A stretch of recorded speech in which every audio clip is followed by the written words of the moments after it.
Boa noite a todos. Rezar, pedir ou orar. O que é melhor para a gente conversar com Deus? Todas essas situações, Deus está conosco.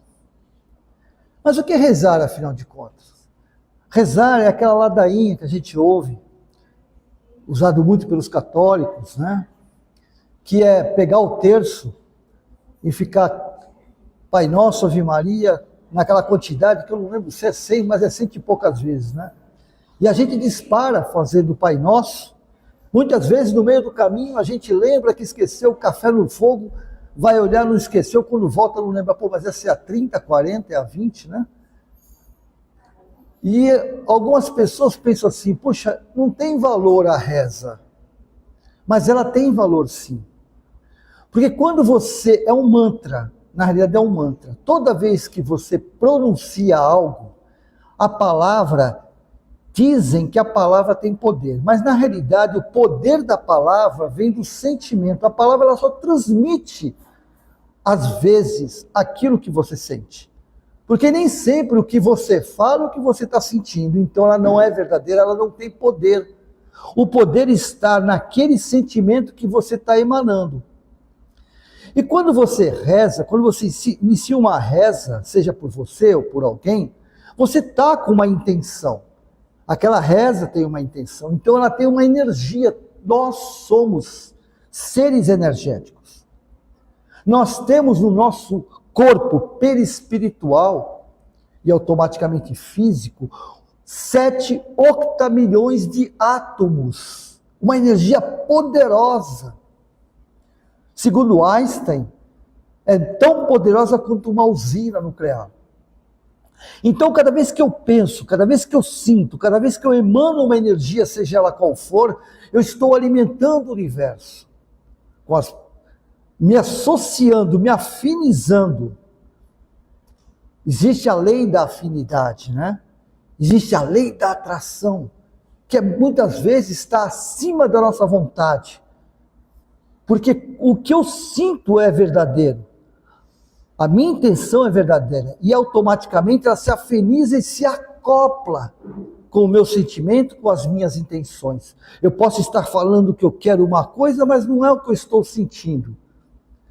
Eu posso estar falando que eu penso, ou que eu sou, ou me acho ser daquele jeito, e na realidade, o meu campo magnético, o meu campo morfogenético, ou os campos mórficos, como fala Emmanuel, tem outra linguagem para o mundo espiritual. E quando eu falo mundo espiritual, não estou falando para espíritos, enfim. É para o campo magnético que rege esse planeta, a psicosfera do planeta. E nós temos essa conexão com essa psicosfera o tempo todo. É uma ligação. Falando uma linguagem atual, é como o WhatsApp. Todos nós temos nosso WhatsApp, os grupos, não é verdade? E tem grupo que eu tenho, que você não tem, ou que você não gosta. Eu não gosto do grupo desse aí. Então, essa afinidade a gente escolhe no nosso dia a dia através do WhatsApp. Porém, esse campo magnético, na maioria das vezes, ou todas as vezes, nós escolhemos através dos nossos sentimentos e das nossas intenções.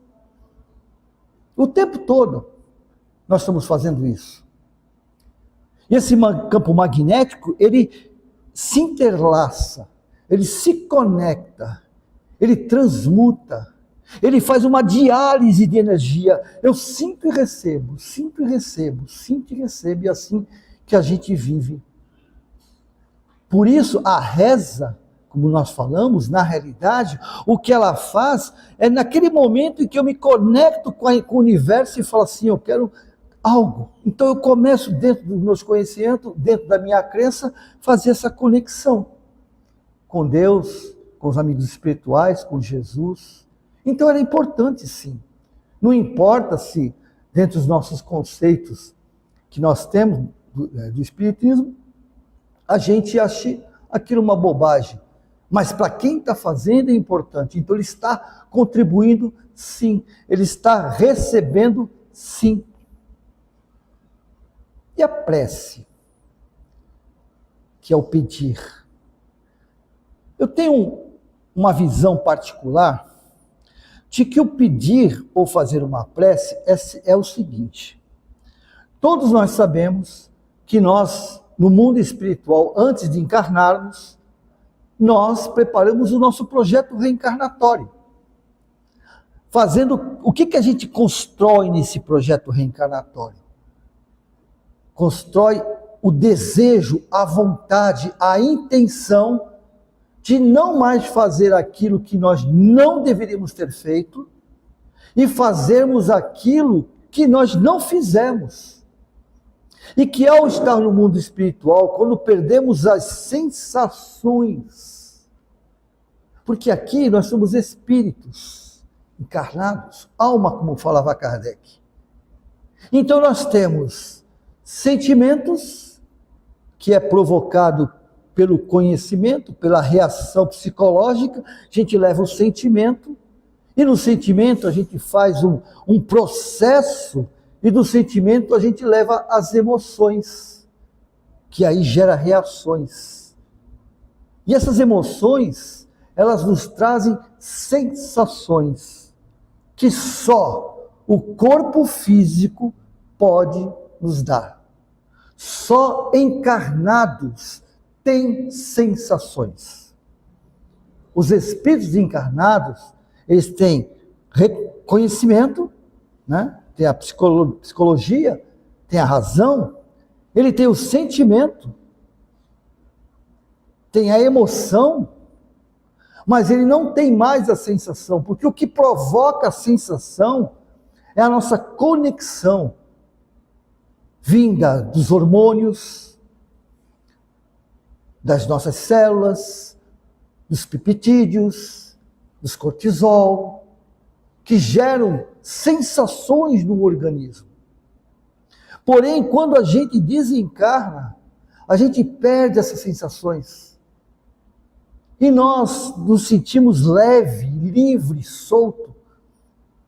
E aí, a nossa consciência, que fica mais liberta, começa a nos cobrar.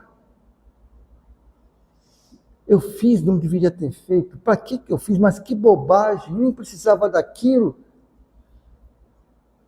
E a gente começa a se cobrar. E na maioria das vezes, aparece o quê? O remorso. O sentimento de culpa.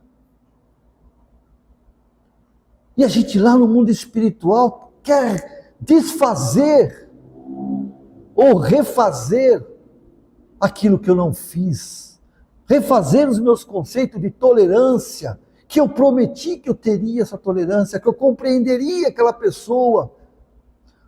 Porque nós sabemos, o mais difícil, pelo menos para mim, é ter a plena consciência de que tudo que acontece na minha vida, por mais difícil que seja de aceitar, por mais difícil que seja de compreender, tudo teve e tem a minha aprovação. E na maioria das vezes fui eu que pedi para passar pelo que eu estou passando. E vou reforçar, eu não pedi para passar pelo que eu estou passando. Eu implorei no mundo espiritual para passar pelo que eu estou passando. É duro isso, para mim pelo menos é muito difícil. Como assim?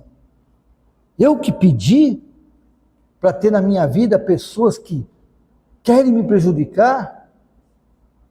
Eu que pedi para ter pessoas orgulhosas do meu lado? Pessoas rancorosas, vaidosas, intolerantes? Pedi. Por incrível que pareça, eu pedi.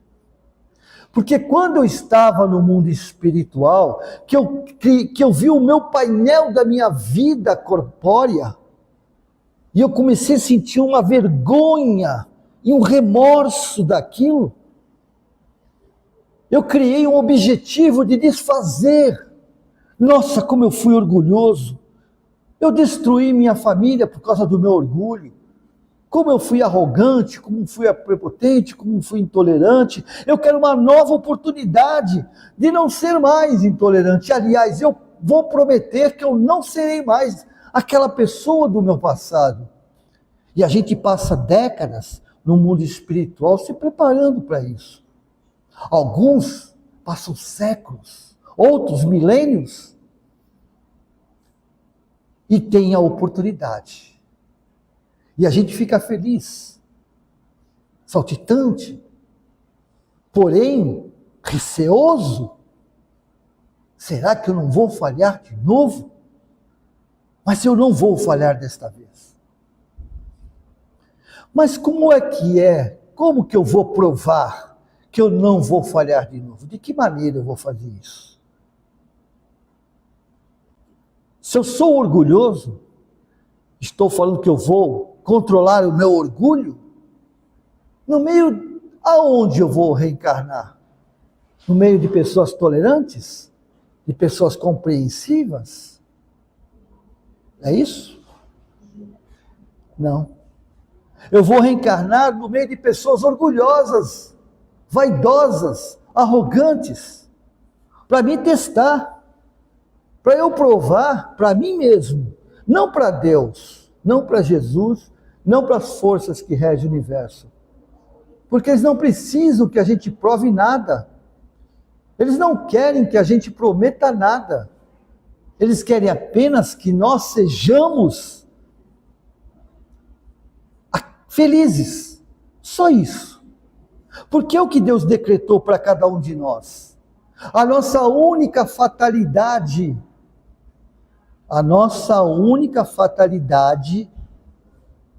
é que nós seremos felizes um dia. Cada um ao seu tempo, mas seremos felizes. Seremos anjos. E ser anjo é ter duas asas: sabedoria e amor. Só isso. Um dia seremos sábios e amaremos tudo e a todos incondicionalmente. Mas para isso precisamos passar por essas provas. É o que o planeta é uma grande escola de provas e expiações para alguns. E todos nós estamos em provas ou expiações, na qual nós é que construímos a planilha para nós mesmos. Nós preparamos a nossa planilha com a aprovação dos nossos amigos espirituais. E por incrível que pareça, eu coloquei na minha planilha 100 questões. 100 questões. E eles me aconselharam a que não fosse tantas questões. Eles me convenceram de que essas 100, apenas 5 questões para mim poder vencer aqui no planeta. Eu dei até risada, mas isso é moleza, só essas 5? Moleza, tranquilo. Então, se você conseguir essas 5, a sua encarnação vai estar completa. E a gente encarna, mas esquece, não é? Não lembra. E a gente reencarna com o quê? Com as nossas tendências. Esse é o nosso maior algoz, maior adversário, porque o nosso maior adversário somos nós mesmos, viu? Eu sei o que estou falando. Pois eu me conheço e sei o quanto é difícil. O meu maior adversário sou eu. Porque eu tenho tendências que são degenerativas para mim, muito mais do que para o outro. Porque quando eu prejudico alguém, ou tento prejudicar alguém, na realidade, o mais lesado sou eu. Porque essas energias, na qual que eu falei, quando eu comentei sobre a reza, as energias que eu estou pensando, estou canalizando, passam primeiro por mim. depois vai até o outro. Só que eu já estou intoxicado, o outro provavelmente não seja. Porque pela lei do universo, ninguém tem poder sobre o outro. O meu direito termina aonde começa o do outro. Isso é lei universal. Tanto é lei universal que próprio Jesus, que é o nosso governador planetário, não interfere em nossas vidas. Não interfere nos conflitos que nós estamos vivendo hoje no planeta. Ah, então ele nos abandonou? Não, ao contrário. Ele nunca esteve tão presente. Mas ele deixa para nós a decisão de aceitá-lo ou não. Quando ele esteve conosco, e alguém enfermo, ele via alguém enfermo, ele antes de curar essa pessoa, fosse cego, paralítico, leproso, obsediado, ele perguntava: o que queres que eu faça? Ele perguntava: o que queres que eu faça? Ué, ele não estava vendo o que a pessoa estava precisando? Porque muitos de nós queremos ajuda, mas não queremos ser ajudados. Louco isso, né? Como assim? Quero ajuda, mas não quero ser ajudado. Porque quando estamos com um problema que nós criamos, só nós podemos criar problemas para nós. A única forma de sair desse problema é nós mudarmos o nosso comportamento. Porque estamos exatamente onde nós nos colocamos. Não foi isso. Não concordo com você, Newton Júnior. Não, de jeito nenhum. Quem me pôs ali foi meu pai, que me abandonou, meu pai que era drogado, minha mãe que se prostituiu, me abandonou, me colocou no asilo,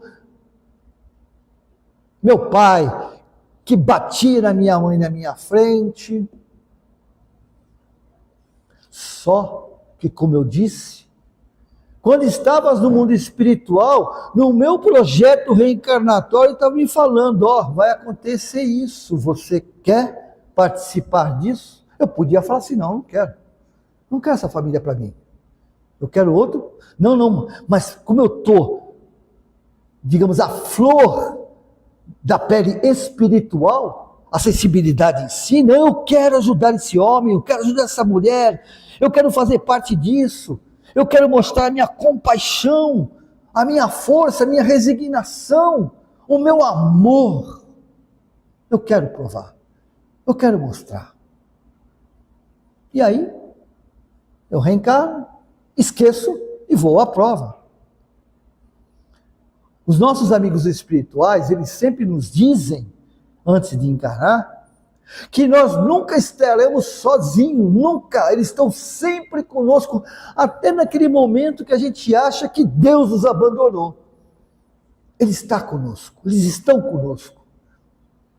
Só que esperando que nós possamos abrir o nosso coração para chegar e ouvi-los. E quando não conseguimos senti-los, ouvi-los, percebê-los, enquanto encarnados, eles estão sempre nos aguardando no momento do sono, o abençoado sono, que é uma dádiva de Deus depois da reencarnação.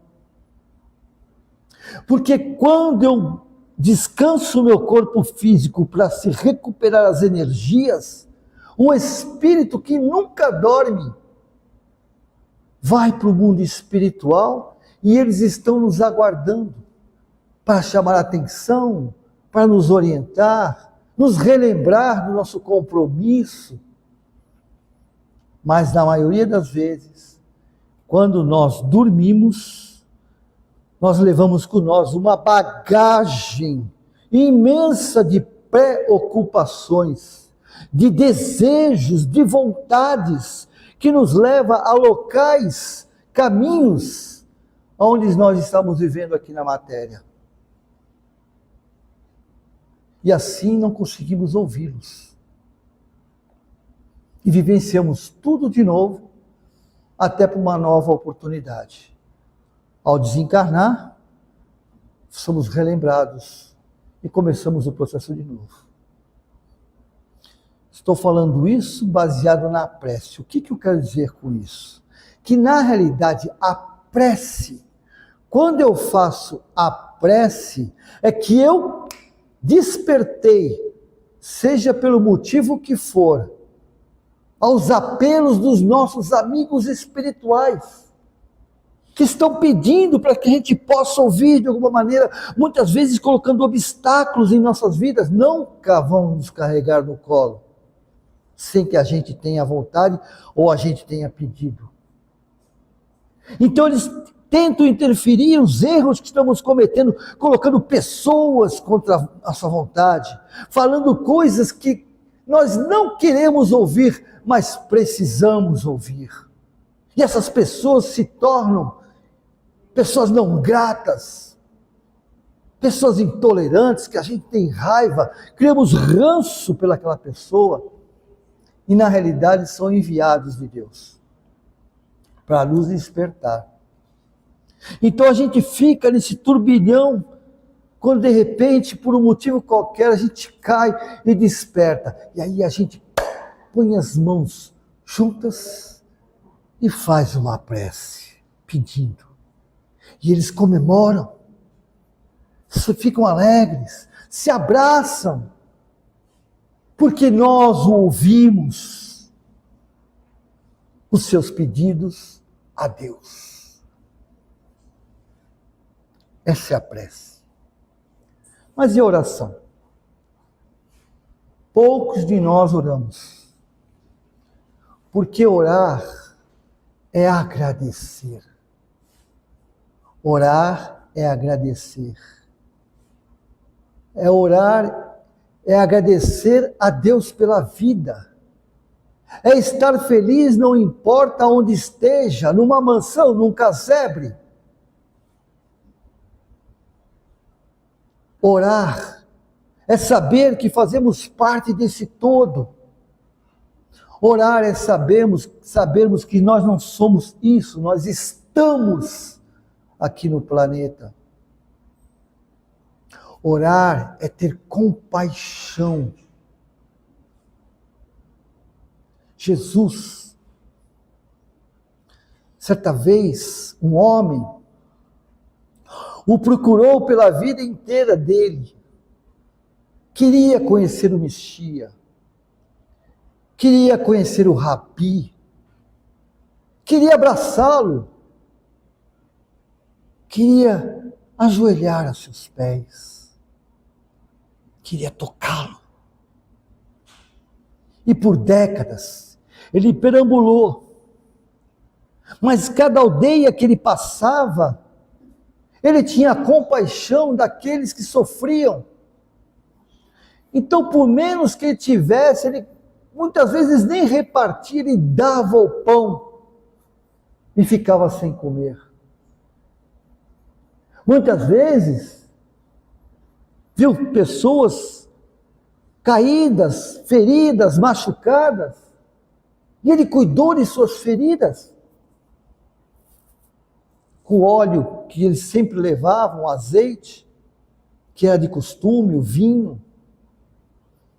Trabalhava diariamente, dias e noites, para poder, não só para o seu sustento, para também auxiliar aqueles que sofriam.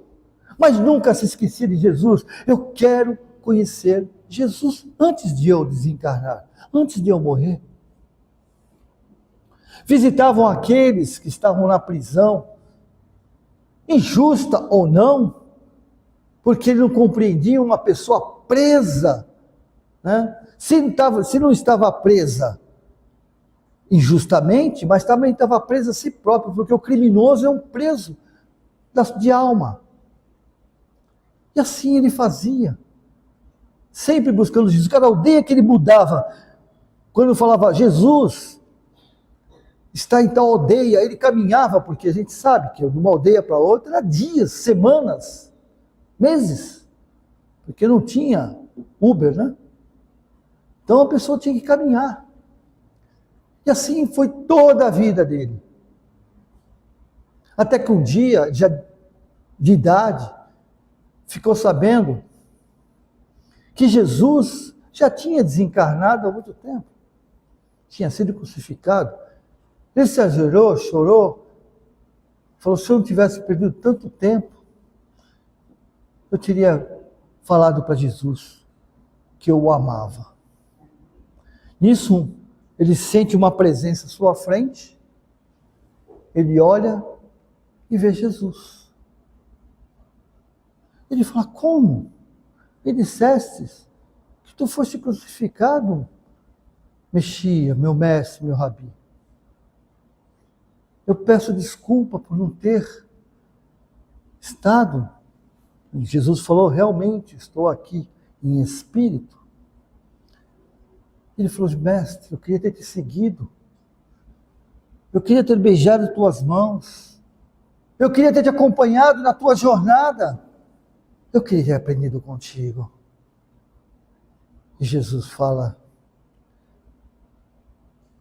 quando eu tive fome, me deste de comer.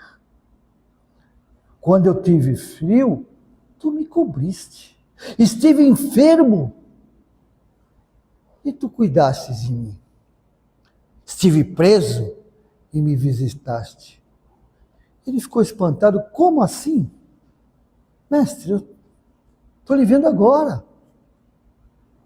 Quando que eu fiz isso?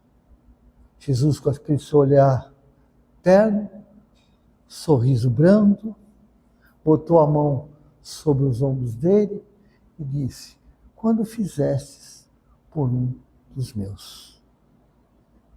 Orar não é o oceano de palavras. Orar é uma gotinha de ação. Madre Teresa falava que mais poderoso são as mãos que fazem do que a boca que ora. Que Deus nosso Pai, que Jesus nosso Mestre, que esta falange desta casa abençoada, essa equipe maravilhosa que está conosco, possa iluminar as suas vidas. Que todas as noites sejam produtivas. Que o seu sono sejam reparadores. Que suas vidas, ao despertar, sejam felizes. Muito obrigado. Que Deus os abençoe.